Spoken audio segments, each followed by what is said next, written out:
Dr. Ben Lynch, welcome to Women's Wellness Radio. Hey, pleasure to be here. Thanks for the invite. I'm really excited to have you. This is going to be such a great topic. I know it's going to be really popular. So you just published a book. Congratulations. Thank you. Yeah, it was a long time coming, and I'm finally glad that it's printed and available. It's birthed. It is birthed. I always joke it was a super long gestation period. A Yeah. 10-year gestation period, it sounds like. Yeah, it was. It was. So just to get us rolling, the book is called Dirty Genes, which is kind of an intriguing name. What does that mean? Well, yeah, I'm glad you started with that because, when I wanted to write a long time ago, I wanted to write just on one gene called MTHFR because I thought that was like the mothership, right? That was the gene to talk about. And it is a very important gene, but I soon realized that there was 19,000 other ones and I had to pick and choose a few others. So all of our genes can get dirty. And what dirty means is when our lifestyle, our diet, our mindset, the environment that we're in, the foods that we eat, we don't eat, the infections that we can get, all these can dirty our genes. And if they get dirty, they don't function very well because a gene does work. That's what they do. And genes are not something that's static and programmed in us to turn on and off at will. Okay. They're like keys on your keyboard and they're all there, but they're waiting for your input. So you have 26 keys on your keyboard or so for the alphabet, but you can make them express themselves on your screen, but that's through your input. And that's pretty cool. And sometimes if you spill something on your keyboard, that key gets stuck, right? So you can wipe it off, hopefully, and it can start working again. So that's the concept. So, I'm trying to remove the fear around genetics because that's a huge problem. And when you understand that things get dirty, you also understand that you can clean them up. And that's the premise behind the book. You're not set in stone with destiny to be sick like your family. Okay. Yeah, I haven't finished the book yet, but I love that you really have simplified it. You just focus on a handful of genes. There's a quiz. You say you don't even really have to, get the blood test. So we'll talk about all that. I wonder if you would indulge me and take me back to just like a little genetics lesson because I'm still kind of new at this. So take us back to conception, right? You get DNA information from your mother and your father and the mitochondria from the mother for the egg. So these are like our first genes, right? When we are conceived. So these genes, I'm assuming like program, okay, make this type of cell, make that type of cell, grow bones or whatever. And then we're born and they're still growing, but our organs have to function. So I'm just trying to understand. So genes, and genes, as I understand, are like a protein that the DNA makes to like give messages to the body and tell it what to do. How am I doing so far?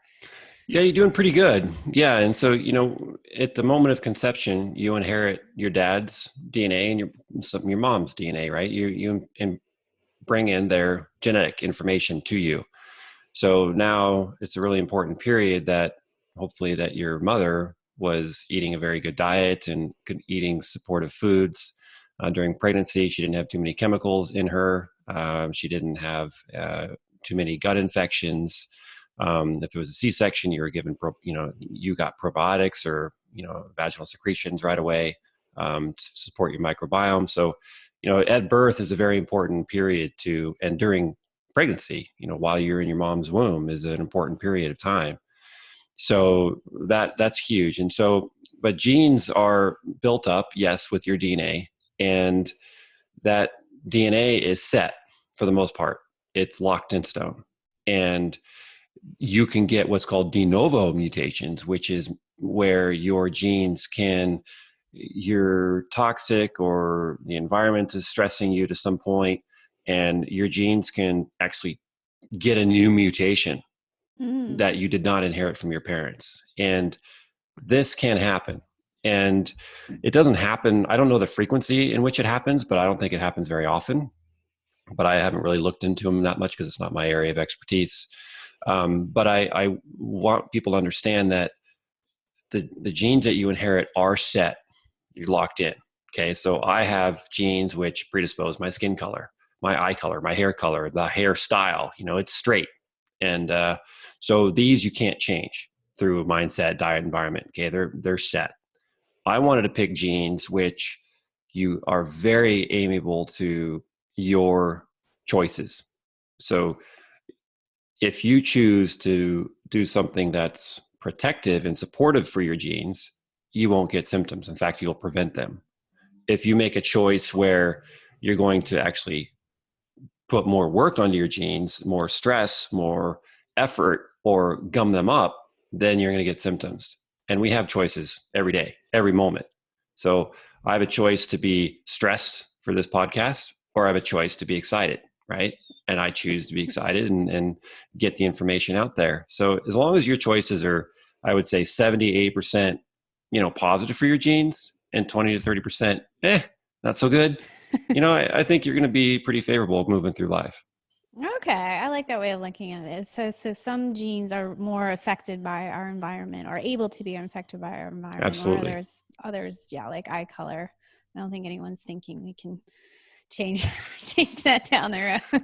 Yeah, So, okay, well, thank you. That gives me a little primer. So I wonder if we can make it a little more relatable, and I wonder if we could start with your story. So I understand that as you were a young man, you had some of your own health troubles that I you did. dealt with. Yeah, and you learned some natural medicine and got interested, but it sounds like you never quite understood why you were susceptible to certain things. And, I didn't. It was go a ahead. whole barrage of things. If I look as far back as I can remember, one, I was not breastfed, so I didn't get the absolute amazing nourishment from breast milk, right, from my mother. So I did not get that. It was during the time I was born in the '70s, so formula was pretty cool back then, and so I'm a huge proponent of breastfeeding, and so that was one strike, and then I had horrific stomach pains. I mean, just awful. And I don't know if it was a formula. That probably was. I don't know if it's a diet that I was eating, because also processed food was looking pretty cool, right? TV dinners and all that. But um, I don't really remember my diet, but I just remember horrific stomach pains, horrific nightmares as well.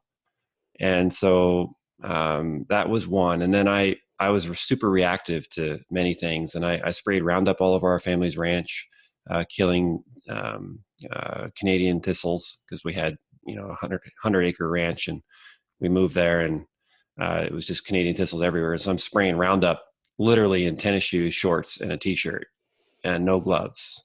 And as a young kid. And so this Wow. spray is all over my legs. We had crop dusters flying over our house, getting to the neighbors. So I'm getting just inundated with chemicals. I would stick my hand in, without gloves, in the bags of also chemicals. So, that was just not good. I had a pretty wholesome diet, but, um, growing up later, but I was working really hard. And so later I found out one of the reasons I was so reactive was the environment, absolutely, but also is because I have genes which increase my susceptibility to being sensitive to these things. MTHFR is a big one, and I was 18 or 19 years old upon admission to the University of Washington, and the trainers, to screen the athletes there, they checked my blood pressure, and it was like 150 over like 85 or 90.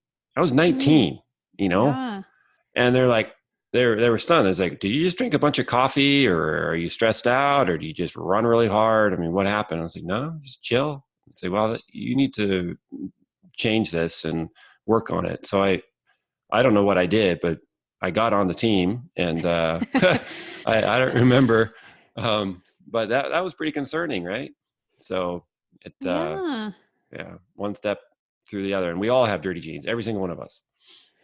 Yeah, and I read that later you worked after you graduated naturopathic school, you worked in environmental medicine type Hmm. clinic, and you were seeing that some clients responded to the protocol Yes. better than others. I thought that was interesting. And at the time, at the beginning, you didn't have an answer for it. And then as you found out about genetics and epigenetics, answers came. So yeah, maybe talk a little bit about detoxification and on our genes. Yeah, this is a huge one. And if your detoxification system, basically the system in which your body cleans stuff out, and our body makes chemicals. and it makes chemicals to kill things and, viruses and bacteria and bad cells that we get. So our body makes hydrogen peroxide. I mean, literally hydrogen peroxide, bleach, and it makes that hypochlorous acid too. So you're thinking, wow, why would our body want to do that? Well, it does that to protect us. But if we continually have infections or exposures to heavy metals, then our detoxification systems get overwhelmed. And we all have heavy metals. Don't think that you are in the clear because of your perfect diet. No, you're breathing them in. 11,000 liters air you breathe in every single day. And there's all sorts of gunk in the air, including metals and food and water as well. You got arsenic, mercury, aluminum, pervasive. A lot of medications, high aluminum. And so these things put a huge burden on your detoxification system. And many of us have genes which are already born dirty, meaning that we inherited certain genes in our detoxification system that don't work as well as maybe your brother, your sister, or other folks, right? So they're moving slowly. And so if you are exposed to more of these heavy metals or these compounds, these genes can't work very fast. And now these chemicals and metals are accumulating higher in your blood and your brain and your fats and your bones. Lead likes to go into bones. So women who start becoming, osteopenic, where their bones start getting more brittle, losing calcium during pregnancy is a big one because there's so much calcium demand for the developing baby. But also as women, their estrogen levels start dropping, their calcium levels start also declining and their bone density starts declining. And what happens is the lead that was stored safely in their bones starts coming out. And we start seeing cardiovascular disease going up as well. So that's a whole nother topic. But detoxification system being on point is huge. And I want to share with folks that antacids, many antacids, not all of them, but these protein pump inhibitors, what they do is they literally turn off your primary detoxification system, your cytochrome P450s. They're done. They're off. And your Tylenol, if you're taking Tylenol, that completely wipes out your glutathione in one dose, which is a primary antioxidant. So medications and over-the-counter medications are a huge problem for your genes, for your detoxification system. So if you have Tylenol in your home, throw it out. If you are taking antacids, Google mechanisms of action for that antacid, but basically you should stop too. You can't stop immediately. You need to taper them and fix the problem. But these are huge. And so you don't have to be born with a gene that's faulty from your mom and dad. That's the whole point. That's the whole concept of the book, Dirty Genes. The concept is to teach you that your actions and medications and lifestyle factors can dirty them up. And then as that happens, then all the rest of your genes get dirty as well. Yeah, I learned something about ibuprofen from listening to a podcast. So I can't remember the mechanism, but it said it really increases your cancer risk. And I didn't take it very much, but hearing that, ironically, like I'm detoxifying from mold, so sometimes I just have really bad headaches. So I take ibuprofen, but then when I read that, I was like, I really will avoid it. Maybe once in every 6 months, I'll take it now. Yeah. And I'm glad you brought up mold. And so just quickly, mold is a huge issue. You have to suss this out. I mean, we just got back from a week-long ski vacation and we're driving an older car. I think it's a 2007 Chrysler Aspen. It's a great car, but it's got some leaks and, I think it's growing some mold. And in there, it smells a bit musty. And you like my raccoon tan going on here. So from the goggles from the ski trip, but mold really wrecks your glutathione production. And so if you have mold, then your ability to produce glutathione goes down. And I know a lot of people like to take N-acetylcysteine, NAC, in order to boost their glutathione levels. And that's just one step in your glutathione production. Yeah, it's one of the big ones, but if you have exposure to mold, it's not going to work. So, and NAC is a huge issue too. Okay. Well, maybe we can talk more about like supplements you like, because I know you've developed quite a few and different interventions you like. So we've mentioned a few SNPs already, but maybe you could define what a SNP is and then talk about your, what do you call it, Super 7, the SNPs you want us to most learn about? Yeah. So again, there's 19,000 or so genes in the human body. And we are about 99.9% the same. I mean, you and I, Bridget, are about 99.9% the same genetically, which is pretty cool, right? And but we look very different, and we're a completely different gender. So that 0.1% difference is pretty amazing. And our SNPs will contribute to this genetic variation. And so SNPs are beneficial in most of the time in terms of they have been selected for many, many generations, and we've inherited them. So basically what a SNP is there's this particular gene, and we'll just say it's there's a gene that most people know about, MTHFR. So there's this MTHFR gene, and it has a job to do. And its job is to make the body's main type of folate. That's what it does. And so if there's a SNP in it, meaning there's a slight change in how that gene is made in a certain position, there's a different DNA base. And what that different DNA base does is it changes the shape of the gene. And that shape change causes it to function differently. And so if you insert a different DNA base, i.e. a SNP, in the MTHFR gene, the shape changes and it slows that gene down. So, if my hand is shaped like this and I want to catch a ball, I can do a pretty good job, right? If I try to catch a ball and it's like this, I'm not going to catch a ball very well. So genes, and they produce enzymes, and those enzymes do work, and shape is very important for function. So vitamin B2, riboflavin, doesn't bind very well to MTHFR because the vitamin B2 shape doesn't fit on the MTHFR gene when there's a SNP very well. So if you take more riboflavin, or you eat leafy greens, then you avoid folic acid, then it doesn't really matter if you have an MTHFR SNP. So it's okay. So SNPs they'll do three things typically. They'll slow the gene down so it can't work as fast, which does have benefits too. It can speed it up so it works too fast, which also can have benefits. And it can do nothing. It can have no impact at all. Zero. So if I say, I want to go to the store, and you're reading it, you didn't hear it, you're reading it, and you say, I want to go to, why did you write TWO? Right? You still got the gist of what I'm saying. Or if I put TOO, it's like, oh, this guy doesn't know how to write, right? He made a mistake. You still got the gist, and you're able to move on.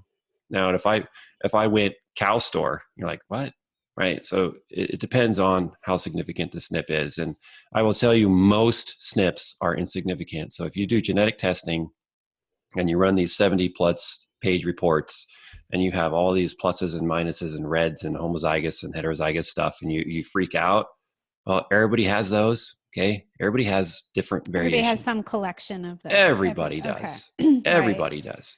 And most of those SNPs and those huge reports nobody knows the information. So careful with what reports you're getting, because it can send you down a rabbit hole and you're really scared and you try to fix it and you're going to start hating genetics. I'm trying to bring the joy back with genetics. I like the simplified too. I mean, I have one of those stories I'm sure you've heard a gazillion times. We got my whole family tested. But we had my husband seeing a practitioner first to have it, and we had his gene report done, and it was like $300 for a half an hour to see this person. And then it was like, well, this is homozygous, you're going to need this supplement for life. And then Oof. this is this, and this is and it was exciting in a way, because it was like, wow, there's all this stuff. I mean, my husband isn't on any of those supplements, after 3 months, you just forget it all. And then for me, I'm like, well, I don't want to pay $900. I'll wait till I find a software. And a friend was coming out with a software, and I did it, and it didn't tell me anything interesting to me. It's just like eat a Mediterranean diet and very basic.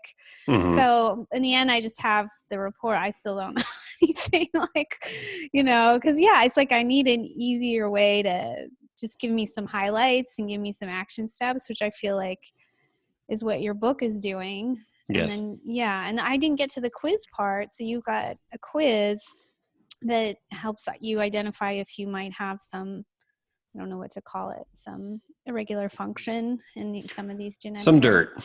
Okay. If you got some dirt. Yeah. To get the dirt. Yeah. And we all do. So there's quizzes for every one of the super 7 genes. And if you check a box, that means that gene is a little bit dirty right there. Because if you have a dirty gene, you have symptoms, right? So it's that simple. And if you clean up that gene, and I show you how, explain how, then those symptoms can go away. Okay. So the quizzes, I've learned over the years from working with patients and clients and teaching with doctors and hearing feedback from folks, that these questions relate to how the gene is functioning. And some people, have commented, well, Dr. Lynch, some of your questions are similar to the other genes. Like, I have increased irritability. Well, that could be a slow COMT, that could be a slow MAOA, it could be a dirty MTHFR. I was like, well, yeah, because these genes work together. Just like you had, Bridget, you had this genetic test and you had this report, and you have this SNP, you have this genetic problem, which is not a problem. You have this genetic problem and you have to fix it with a supplement. Well, no, it doesn't work that way. You swallow a vitamin, your body is going to direct where it goes. You're not directing it to Mm, that particular SNP. Okay. okay. Good point. So don't think that if you swallow vitamin B2, you're going to fix your MTHFR. No, your body will say, well, if your MTHFR needs some more riboflavin, it will utilize it. But maybe it's MAOA, maybe it's GST, maybe it's other things. It all depends. So we have this thought that we can control that, and you can't. It's a crapshoot. So it's more targeted and more specific, but it's not the right way. So, for example, if you are, I don't want to get too off track here, but I want to finish this thought. So let's say you weren't born with an MTHFR SNP at all, Bridget. Okay. So were you, if you're comfortable in sharing, do you have any MTHFR? I have what is it? One, two, three. 1298C. Yeah. Yeah, but I think I'm only heterozygous, only have Okay. one. So Yeah. not a lot. Yeah. So your MTHFR gene is slowed down by about 20% compared to someone who does not have the A1298C. So you have an 80% functioning MTHFR gene genetically. Now, epigenetically, we don't know, right? So genetically, on paper, we know that you have a 20% slowed MTHFR. But epigenetically, we don't know. We don't know if your homocysteine is high. We don't know if it's low. We don't know how your riboflavin status is, or if you're hypothyroid or not. All these are huge factors Well, for your MTHFR. okay, let me ask. So you said earlier, like the shape will change. Yes. So the shape changes from the genetic SNP, but Mm-hmm. like, how would the gene be affected by other things like the wrong diet or whatever? Well, say folic acid, for example, right? You take folic acid because that's what everybody thinks they should take, because you hear it all day, you read it all day, and you see it everywhere.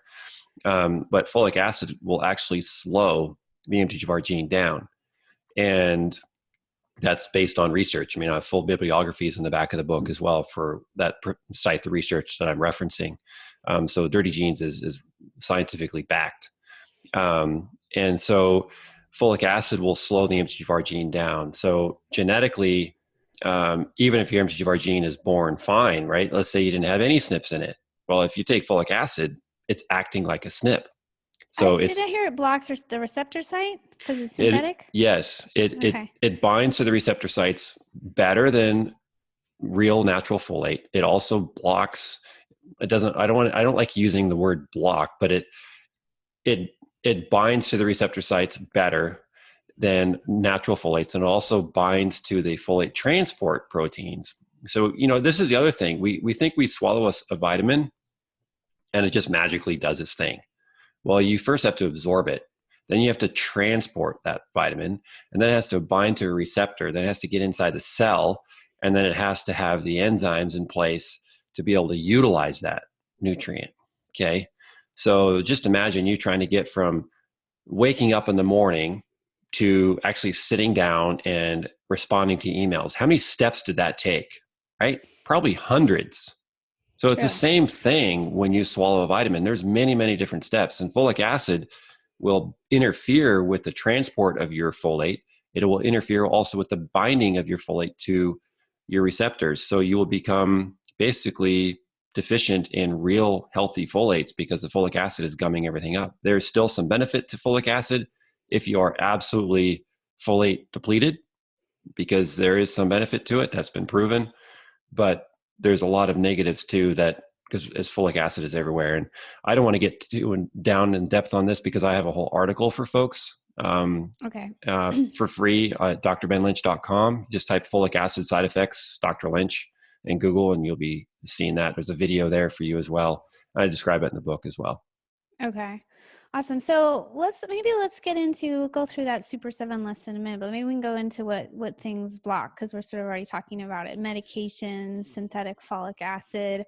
There was a few I saw on your list that I thought were interesting. You said too much protein or too little protein, Mm. which I think it gets into like, we have a lot of dietary trends lately about Yes. taking out a group of some macronutrients. So tell us why this protein thing is an issue and what's the right amount.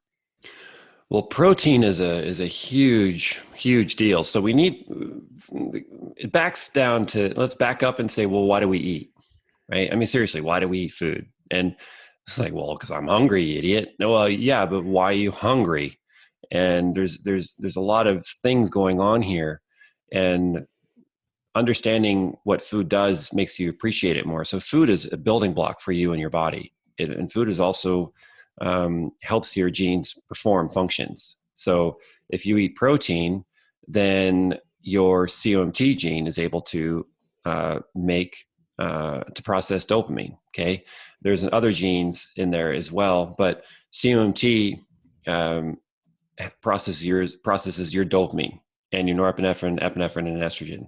But in relationship to protein, if you are eating a lot of protein, then you can have a higher amount of tyrosine in your blood, because protein is made of a bunch of amino acids, and one of those amino acids is tyrosine. And tyrosine goes to make your dopamine.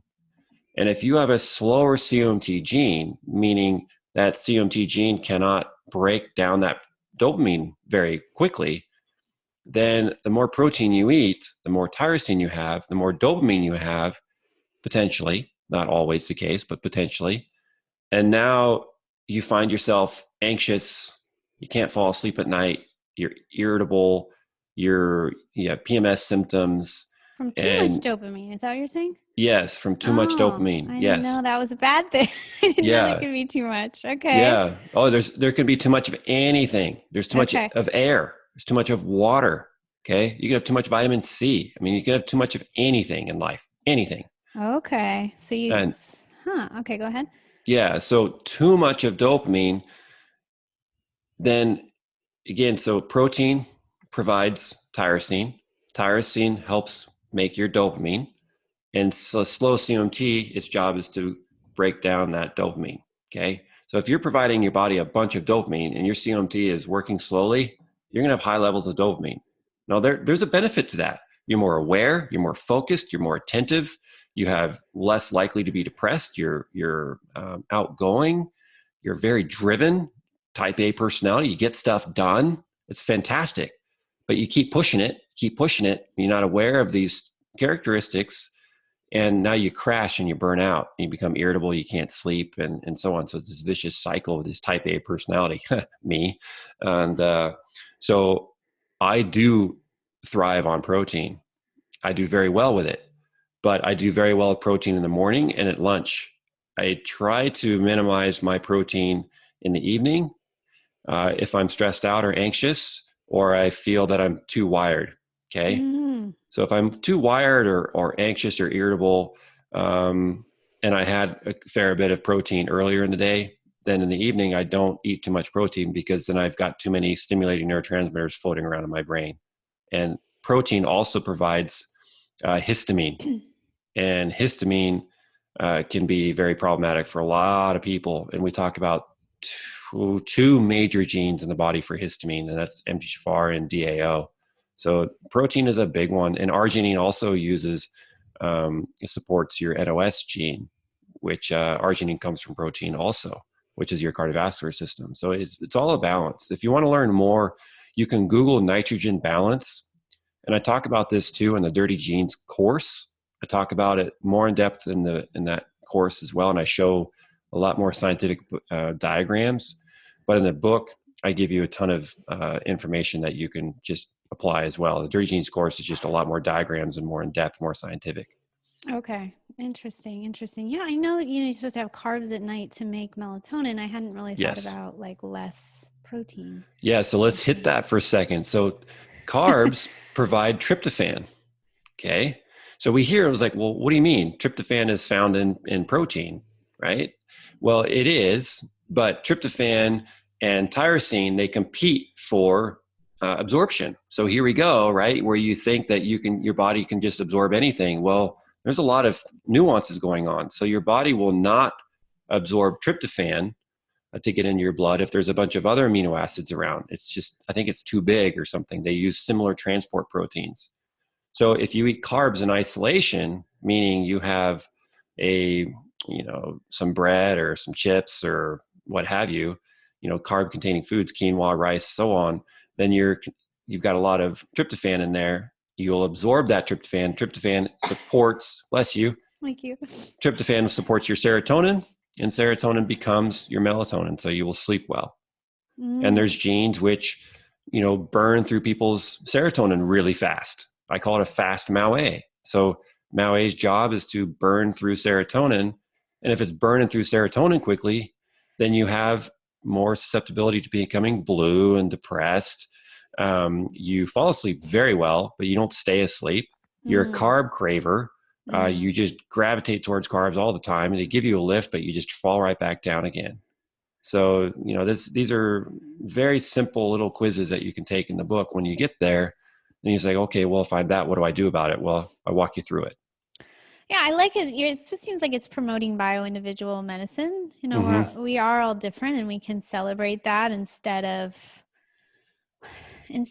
like shame ourselves about it or think that it's like we're stuck some way. Like I know I was thinking of a patient I had who was like, I'm just, really anxious and wound up. Like that's just how I am. It's kind of true, but it's also just like a thing to work with, like It something to. is. Yeah, it's very you're more forgiving for yourself once you find out your susceptibilities. It's not an excuse. It's not an Right. excuse to say, oh, well, that's how I'm built genetically. No, it's not that at all. Uh, Far from. It's an understanding. So, for example, I tried the ketogenic diet. Okay, I tried the ketogenic diet, and it's all the rage now. I give it a shot, and I didn't measure my ketones. I mean, I didn't do any of that, but I was super, super low carb. I was moderate protein and very high fat. I lost weight, probably 10 pounds in like 2 weeks. I mean, I lost a lot of weight. My clarity was pretty good. My energy was good. I didn't eat that much. I noticed that my intake of food went down. It was great. It was everything they talked about. But after about that 2 week period, first I had to transition to it. So that was probably about a week. And then the week I was probably keto. I had that weird mouth taste that they talk about, but I didn't measure anything officially. But I started getting my sleep sucked. My moods were more depressed. And so one day it was weird. It was almost unconscious. I just binged on carbs.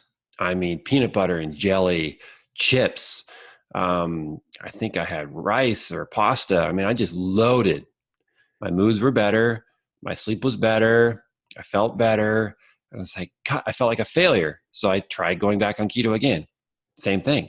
I rebounded back on the carbs. It's like, I'm a loser.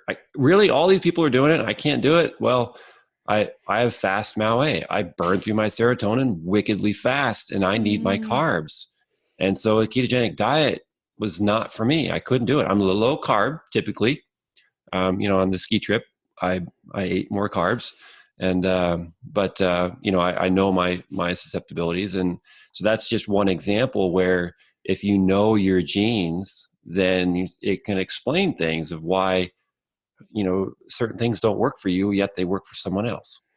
Yeah, yeah. I think I'm the same way. And a naturopath friend told me like almost the same story as yours. Like she did the keto. Actually, she did it with the HCG diet because it was back Mm, when that was popular and they were selling it in her clinic. And she was like freaking out. She was like asking her practitioner to put her on an antidepressant. And yeah, the practitioner was just like, just eat a bowl of rice and like call me tomorrow.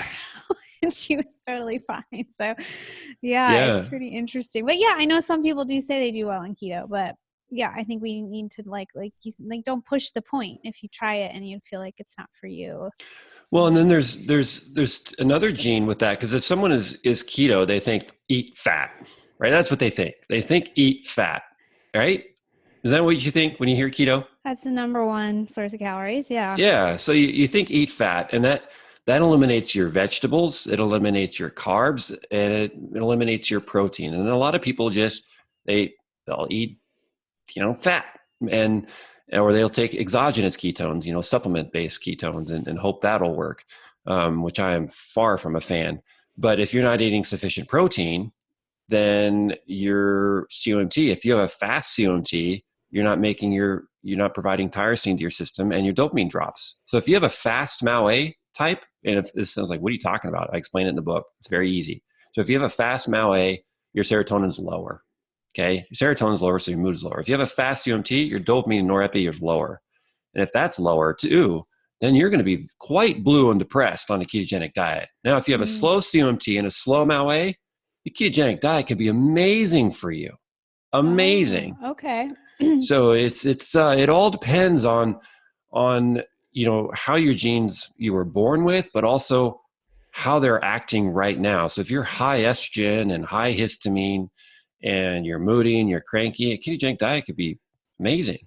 But if you're feeling pretty good, it could be very problematic.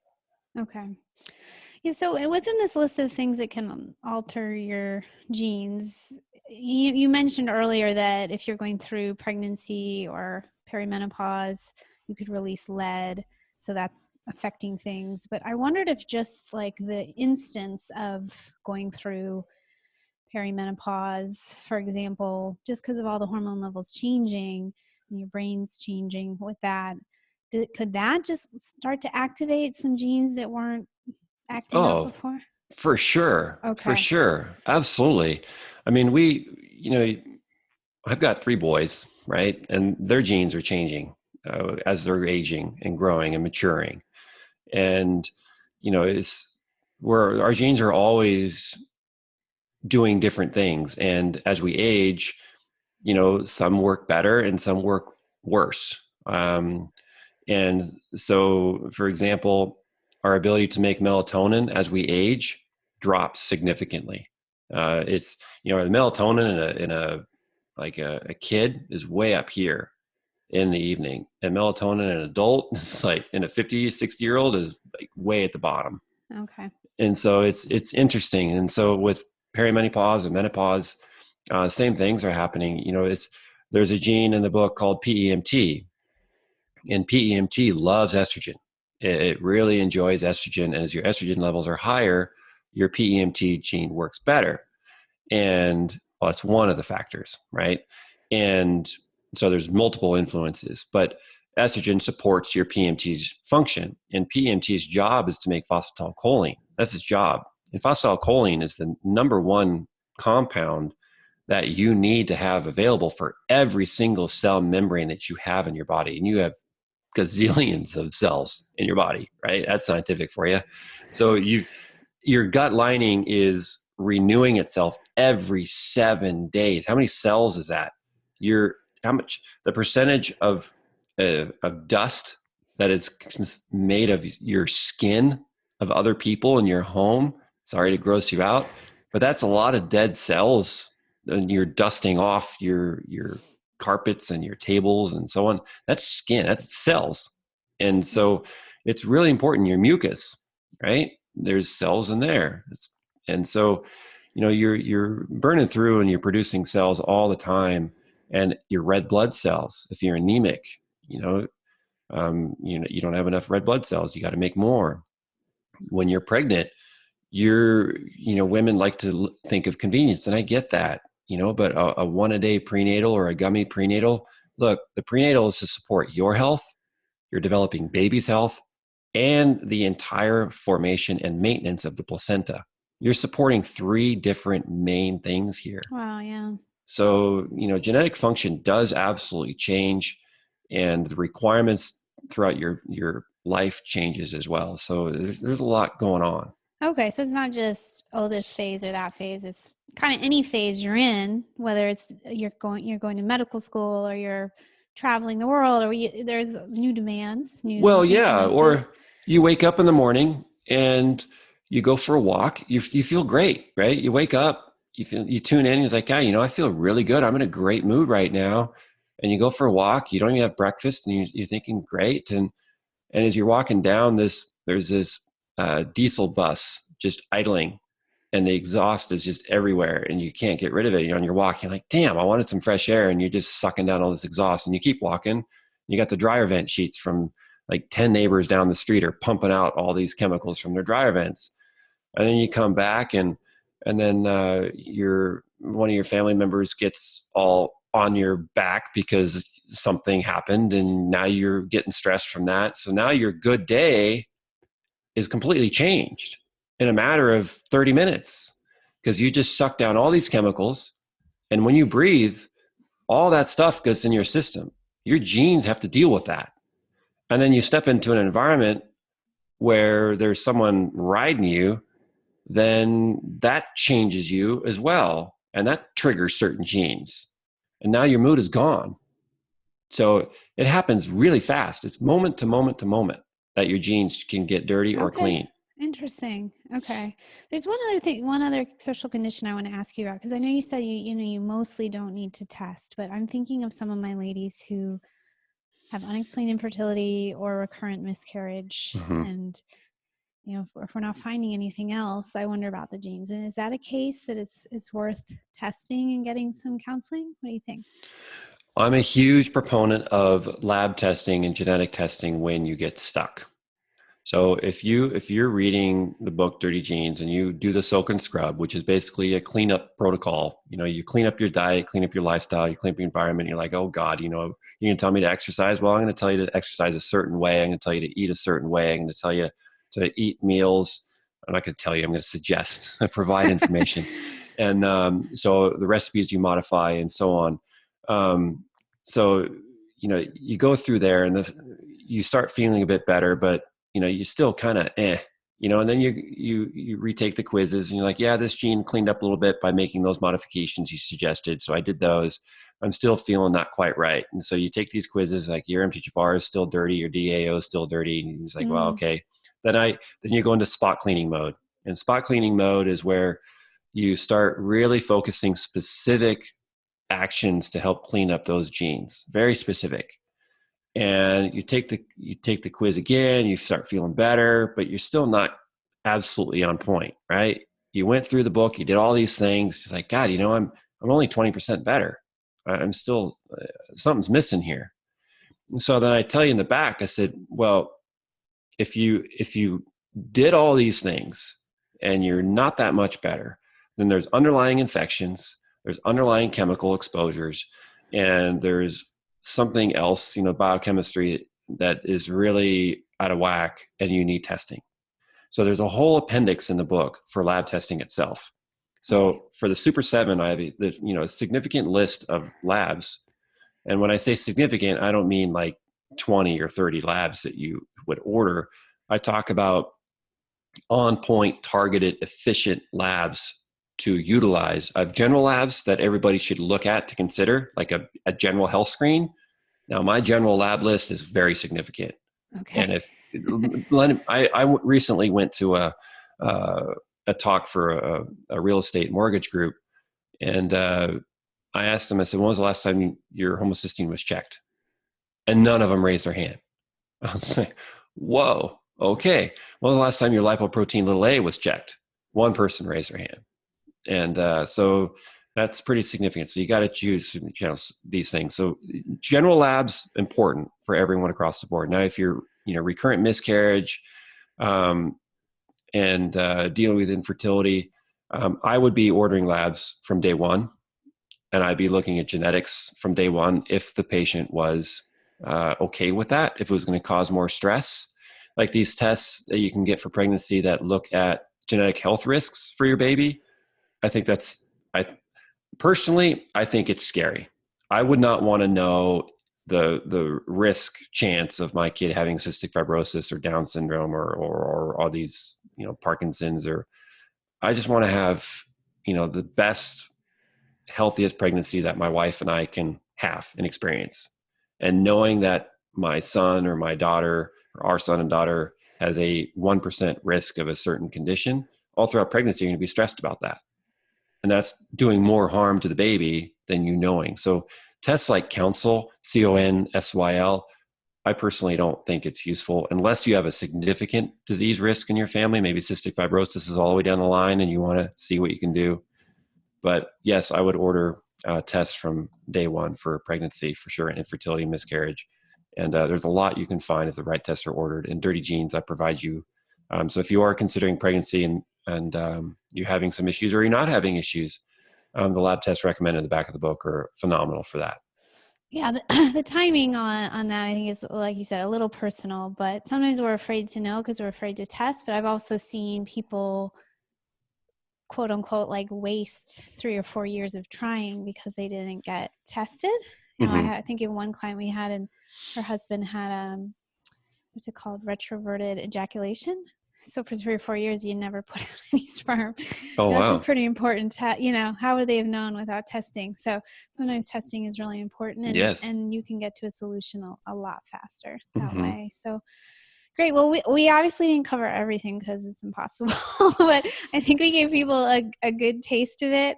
And yeah, I really appreciate the book because I think this is such an emerging field that people do feel kind of overwhelmed with it.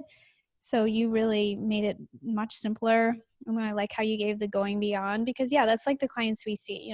We want you to do all those basic things first: avoid environmental toxins, improve your diet. But then if you're stuck, like you said, then you know when to make the next move, which is great. Got this training program, which sounds fabulous too. I think you were known as the MTHFR guy, but you're changing you're changing that. So the new website is drbenlynch.com. Is that right? Yeah, so drbenlynch.com is a lot of DR. information Okay. there, and it shows programs I offer and genetic interpretation programs for you as well. And you can start very simply, and the best place to start really is the book. The book is very, very easy to read. It's enjoyable. Most common word that I'm finding is empowering and fun and interesting. And people like the book this way, and it's available on Amazon and most bookstores and libraries and so on. And then at drbenlynch.com as well, there's a bonus chapter that I wanted really hard, I pushed to get in the book, but they're like, no, it's already 3,000 words over. And I respect that, but it's freely available at drbenlynch. You just put your name and email and you can download that. It's the 26 steps to clean genes. And the 26 steps is every letter is a step that you can take to clean your genes. And letter A is avoid. And avoidance is the best thing I really want people to start, because avoidance is free. Avoidance is way more effective than adding, and it's less stress as well.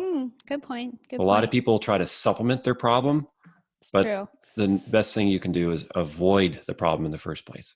Okay. Great. I'm just looking at your ski pictures on your Good. Instagram. That's Nice. great too. That's Yeah. important too. Yes, it is. Take a vacation. That's probably, maybe that's vacation. Yeah, Yeah. really. Yeah. Clean your jeans with some Yeah. fresh air. Yeah. Great. Well, thank you so much for all the work you put in. It's really a benefit to our field. And I'm going to put you on the spot here. I'm launching a detox show in the fall, and I would love for you to come on and we can dig deeper into environmental triggers as well if you're available. Love to. Yeah, Yeah. love to. Yeah, I love sharing and giving the information out there, because when you start understanding how your body works, and then you can make changes and you can make targeted changes and you can experience and feel the difference. It's pretty cool. So, yeah, it's a lot of fun. So I'm happy to do that. Well, thanks again, Dr. Lynch. Yeah, pleasure.